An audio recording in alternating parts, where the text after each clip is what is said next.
Hello दोस्तों, स्वागत है आपका हमारे YouTube channel group of discussion में। आज तक आपने इस चैनल पर केवल कॉमेडी से संबंधित वीडियो देखी होंगी, लेकिन अब कॉमेडी के साथ साथ कुछ पढ़ाई से संबंधित भी वीडियो इस पर बनाई जाएंगी। इस बार हमने प्रयास किया है, सबसे पहला प्रयास है ये UPSSC पैट 2026 को लेकर। तो उसी प्रयास में ये पहला कदम स्टैटिक जीके को लेकर है। आज हम कुछ स्टैटिक जीके के महत्वपूर्ण तथ्यों पर बात करेंगे, तो जुड़े रहिए हमारे वीडियो के साथ लास्ट तक और चैनल को सब्सक्राइब कर लीजिए और शेयर भी कर दीजिए। आने वाली वीडियो आपके लिए बहुत हेल्पफुल रहेंगी। तो ठीक है, बिना किसी समय को गवाए हुए शुरू करते हैं। आज सबसे पहले बात करते हैं सतत विकास लक्ष्य। तो सतत विकास लक्ष्य टोटल 17 सतत विकास लक्ष्य दिए गए हैं और इन्हें 2030 तक प्राप्त करना है। इसमें सबसे पहला जो लक्ष्य है गरीबी उन्मूलन, दूसरा है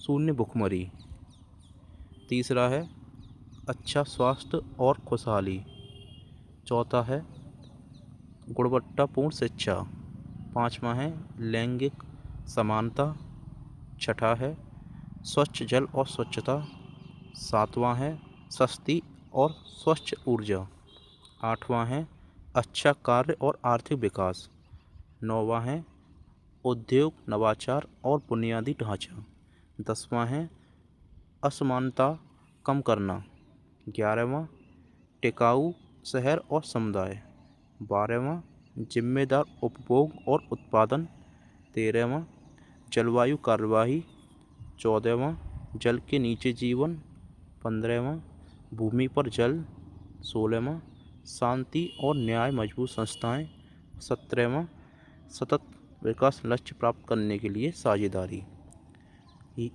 इन 17 सतत विकास लक्ष्यों से प्रत्येक एग्जाम में लगातार क्वेश्चन पूछे जाते हैं, इसलिए इन्हें अच्छे से देख लिए। अभी कुछ दिन पहले ही 23 अगस्त को लोअर PCS का एग्ज़ाम हुआ था, उसमें इनसे एक क्वेश्चन आया था मैचिंग करने के लिए, और PCS में लगातार इनसे क्वेश्चन बनते रहे, तो आप इसे अच्छे से याद कर लीजिए एक दो बार वीडियो को देख के। आगे बढ़ते हैं। नागरिकता से संबंधित अनुच्छेद। तो नागरिकता जो है आर्टिकल 5 से लेकर के अनुच्छेद 5 से लेकर के 11 तक वर्णित है और भाग 2 में। और नागरिकता का प्रावधान भारत में एकल नागरिकता का प्रावधान जो है वो ब्रिटेन की संविधान से लिया गया है। सबसे पहले बात करते हैं इसमें अनुच्छेद 5 अनुच्छेद 5 में कहा है संविधान के प्रारंभ होने पर नागरिकता। दूसरा यानी अगला अनुच्छेद है इसमें अनुच्छेद 6 बात करता है पाकिस्तान से भारत आने वाले व्यक्ति की भारतीय नागरिकता का बना रहना, भारतीय नागरिकता। 7वां अनुच्छेद है इसमें पाकिस्तान जाने वाले व्यक्ति की भारतीय नागरिकता। 8वां अनुच्छेद है विदेश में रहने वाले भारतीय मूल के व्यक्तियों के नागरिकता के संबंध में। अनुच्छेद 9 है भारतीय नागरिकता की समाप्ति, और भारतीय नागरिकता की जो समाप्ति है वो 5 तरीके से की जा सकती है। तो 3 तरीके से, और 5 तरीके से क्या है अर्जित की जाती है भारतीय नागरिकता, जो 5 तरीके से अर्जित की जा सकती है।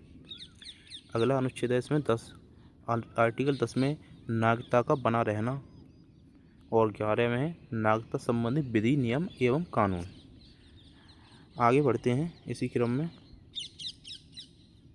भारत में कुछ कृषि हैं और उनके स्थानीय नाम हैं। तो सबसे पहले बात करते हैं झूम या झूमिंग कृषि। ये पूर्वोत्तर भारत में सबसे प्रसिद्ध है। यहाँ क्या होता है, जंगलों को काटकर उस पर भूमि की जाती है और कुछ समय बाद उसे भूमि करने का उर्वर बना दिया जाता है। आगे है इसमें बेवर और दहिया। बेवर और दहिया जो है बुंदेलखंड वाला क्षेत्र हो गया और कुछ मध्य प्रदेश का क्षेत्र।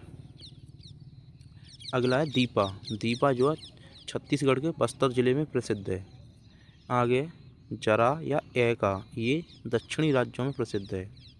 आगे बत्रा या वाल्तरे, ये दक्षिण पूर्वी राजस्थान में से संबंधित है। और आगे पोडू, पोडू जो है आंध्र प्रदेश से संबंधित है। कुमारी, कुमारी जो है केरल के पश्चिमी घाट के पहाड़ी क्षेत्रों से संबंधित है। आगे है कमन या कोमान, बींगा या फिर धावी, इसे पामा ढाबी के नाम से भी याद कर सकते हो आप। ये है ओमान में, बहुत ओमान नहीं, उड़ीसा में। आगे बढ़ते हैं। संविधान की अनुसूचियाँ। तो भारतीय संविधान में मूल रूप से 8 अनुसूचियाँ थीं। फिर पहले संविधान संशोधन 1951 के द्वारा 9वीं अनुसूची जोड़ी गई इसमें। उसके बाद 10वीं अनुसूची 52वें संविधान संशोधन द्वारा, और 11वीं 73वें संविधान संशोधन द्वारा, और 12वीं 74वें संविधान संशोधन द्वारा जोड़ी गई। तो अब वर्तमान में कुल 12 अनुसूचियाँ हैं। तो देखते हैं इनमें। सबसे पहले अनुसूची देखते हैं। पहली अनुसूची में देश और राज्यों का उल्लेख है, यानी कि संघ और राज्य क्षेत्र। दूसरी अनुसूची जो है वो वेतन, भत्ते और पेंशन से संबंधित है। तीसरी अनुसूची की बात करते हैं, शपथ संबंधी उल्लेख है इसमें। चौथी अनुसूची में राज्यसभा की सीटों का उल्लेख, और 5वीं अनुसूची में अनुसूचित जाति और जनजातीय क्षेत्रों के प्रशासन का उल्लेख। छठी अनुसूची की बात करें तो असम, मेघालय, त्रिपुरा, मिजोरम का जनजातीय प्रशासन से संबंधित है ये। 7वीं अनुसूची में केंद्र और राज्यों के बीच शक्तियों का बंटवारा। 8वीं अनुसूची की बात करें तो 22 भाषाओं का उल्लेख।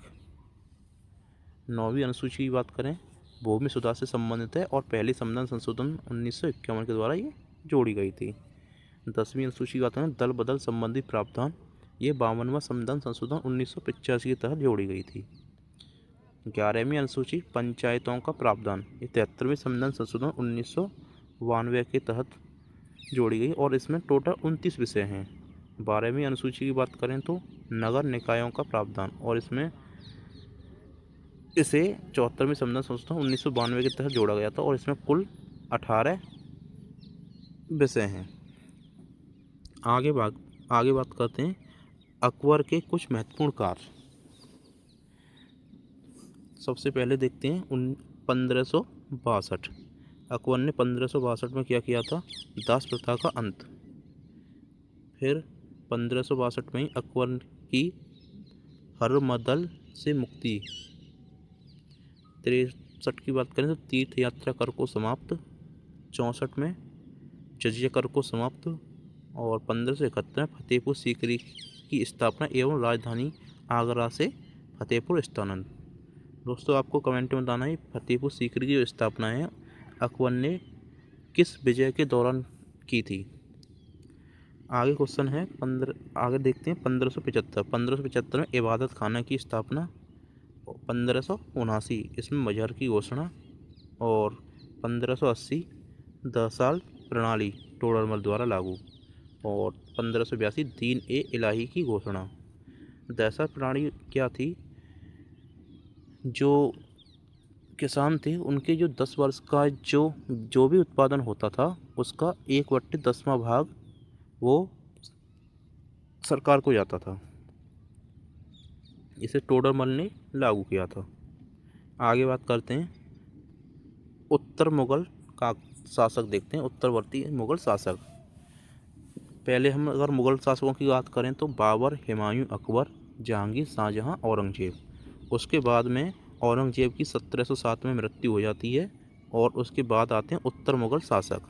उसमें सबसे पहले क्रम में देखें तो बहादुर शाह फर्स्ट या फिर बहादुर शाह, इसे शाह ए बेखबर के नाम से भी जाना जाता है, और ये 1707 से 1712 ईस्वी तक रहा था। इसके बाद आता है जहांदार शाह। जहांदार शाह को लंपट मूर्ख के नाम से भी जाना जाता है, और इसने 1712 से 1713 ईस्वी तक शासन किया था। आगे देखते हैं जहांदार शाह के बाद आता है फर्रुखसियर। फर्रुखसियर को गणित कायर के नाम से जाना जाता है, इसने 1713 से लेकर के 1719 तक शासन किया था। इसके बाद आते हैं फर्रुखसियर के बाद दो और शासक आते हैं, रफ़ी-उद-दौला और रफ़ी-उद-दरजाद। इसके बाद आते हैं फिर मोहम्मद शाह रंगीला। मोहम्मद शाह रंगीला ने 1719 से लेकर 1748 तक शासन किया था और इसे रंगीला के नाम से भी जाना जाता है। और इसी के समय में 1739 ईस्वी में नादिर शाह का आक्रमण हुआ था। आगे देखते हैं अहमद शाह। ये 1748 से लेकर 1754 तक शासक रहा था। फिर आता है आलमगीर सेकंड, 1754 से लेकर 1759 तक। फिर शाह आलम सेकंड, 1759 से 1806 ईस्वी तक। फिर अकबर सेकंड, 1806 से 1837 ईस्वी तक। और फिर बहादुर शाह जफ़र, जो जफ़र उपनाम से शायरियाँ लिखता था, 1837 से लेकर 1857 तक। आगे बढ़ते हैं पेशवाओं के काल में मराठा। देखिए कुछ मराठा मराठा रहे हैं पेशवा। इनका क्रम पूछा जाता रहता है, तो इन्हें एक बार देखते हैं। सबसे पहले रहे थे बालाजी विश्वनाथ। इनके बाद आते हैं बाजीराव प्रथम। ये बाजीराव प्रथम वही हैं जो बाजीराव मस्तानी जो मूवी बनी थी। इनके बारे में कहा जाता है ये बहुत ही खतरनाक बहुत ही ताकतवर रहे थे। मात्र 500 सैनिकों के साथ इन्होंने दिल्ली पर चढ़ाई कर दी थी। इसके बाद आते हैं बालाजी बाजीराव, जो 1740 से लेकर 1761 तक रहे थे। पानीपत का तीसरा युद्ध इन्हीं के समय हुआ था। फिर आगे देखते हैं माधवराव प्रथम। इनके माधवराव के बाद आता है नारायण राव के बाद में माधव नारायण राव। फिर बाजीराव द्वितीय 1818 तक रहे थे और 1818 में ही पेशवाई को समाप्त कर दिया गया था। आगे बढ़ते हैं। कुछ महत्वपूर्ण अभिलेख दिए हुए हैं और उनसे संबंधित शासक। तो सबसे पहला अभिलेख देखें, हाथी गुम्फा अभिलेख। हाथी गुम्फा अभिलेख जो है कलिंग नरेश खारवेल का है, से संबंधित है। जूनागढ़ अभिलेख ये रुद्रदामन का है और ये गिरनार वाले क्षेत्र में है। नासिक अभिलेख ये गौतमी वल्लवी से संबंधित है। प्रयाग स्तंभलेख ये समुद्रगुप्त का है। ऐहोल अभिलेख पुलकेशन द्वितीय का। मंदसौर अभिलेख मालवा नरेश यशोर वर्मन से संबंधित है। ग्वालियर अभिलेख प्रतिहार नरेश भोज का है। भीतरी एवं जूनागढ़ अभिलेख स्कंदगुप्त का। और देवपाड़ा अभिलेख ये बंगाल के शासक था विजयसेन, उससे संबंधित है। आगे बढ़ते हैं। कुछ इम्पोर्टेंट फैक्ट ये मेरे द्वारा भी लिखे गए हैं, तो इन्हें भी देख लेते हैं। भारत का जो पिट्समार वर्ग है उससे जमशेदपुर को कहते हैं और जमशेदपुर को स्टील सिटी ऑफ इंडिया के नाम से भी जाना जाता है। महलों का शहर देखें तो कोलकाता, दक्कन की रानी पुणे, झीलों की नगरी उदयपुर, भारत का प्रवेश द्वार या 7 टापुओं का नगर ये मुंबई को कहते हैं। ठीक है, आगे देखें।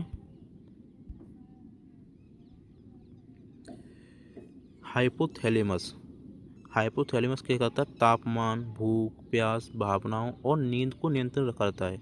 इसे शरीर का थर्मोस्टेट भी कहते हैं। आगे देखो, मेंडुला ऑब्लोगेंटा ये अनैच्छिक क्रियाओं को नियंत्रित करता है। अनैच्छिक क्रियाएं जैसे कि सांस लेना, धड़कन, चीखना, उल्टी आना आदि को नियंत्रित करता है। मेंडुला ऑब्लोगेंटा। आगे बढ़ते हैं। सेरिब्रम, इस सेरिब्रम को हिंदी में प्रमस्तिष्क कहते हैं। मस्तिष्क का सबसे बड़ा और विकसित भाग, बुद्धि स्मृति का केंद्र है ये। और फिर आता है आगे सेरिबेलम, इसे अनुमस्तिष्क कहते हैं। शरीर का संतुलन और मांसपेशियों में समन्वय को बनाए रखता है। ठीक है, आगे बढ़ते हैं। आगे देखिए, जैव निम्नीकरण या बायोडिग्रेडेबल प्रदूषण। प्राकृतिक ये क्या होते हैं, इन्हें प्राकृतिक रूप से सड़नशील होते हैं। ये पर्यावरण को नुकसान नहीं पहुंचाते, जैसे कि बैक्टीरिया, कवक या अन्य सूक्ष्म जीव। अजैव निम्नीकरण कारक देखें, यानी कि नॉन बायोडिग्रेडेबल, जो पदार्थ प्राकृतिक रूप से कभी नष्ट नहीं होती या नष्ट होने में हजारों साल लग जाते हैं, ठीक है, उन्हें अजैव निम्नीकरण कारक कहते हैं। इसमें प्लास्टिक की बोतल, पॉलीथीन का बैग, कांच के धातु के टुकड़े, नायलॉन, पॉलिएस्टर आदि तत्व आते हैं। आगे देखते हैं, ये कुछ पेंटिंग हैं और उनसे संबंधित राज्य हैं, जैसे कि वारली पेंटिंग, ये बहुत पूछी जाती है, महाराष्ट्र से संबंधित है। कलमकारी पेंटिंग आंध्र प्रदेश से संबंधित है। मधुबनी पेंटिंग बिहार से, और फुलकारी कढ़ाई पंजाब से, पट्टचित्र चित्रकला उड़ीसा से। ठीक है, तो ठीक है दोस्तों, आज की वीडियो को यहीं समाप्त करते हैं। अगर चीज़ें अच्छी लगी हों तो लाइक करना, कमेंट करना और शेयर करना। आगे भी ऐसी ही वीडियो आपको मिलती रहेंगी पेट से संबंधित, और जल्दी ही हम पेट के रिगार्डिंग और कुछ नया लेकर आएंगे इस चैनल पर। तो जुड़े रहिए हमारे चैनल के साथ। ठीक है।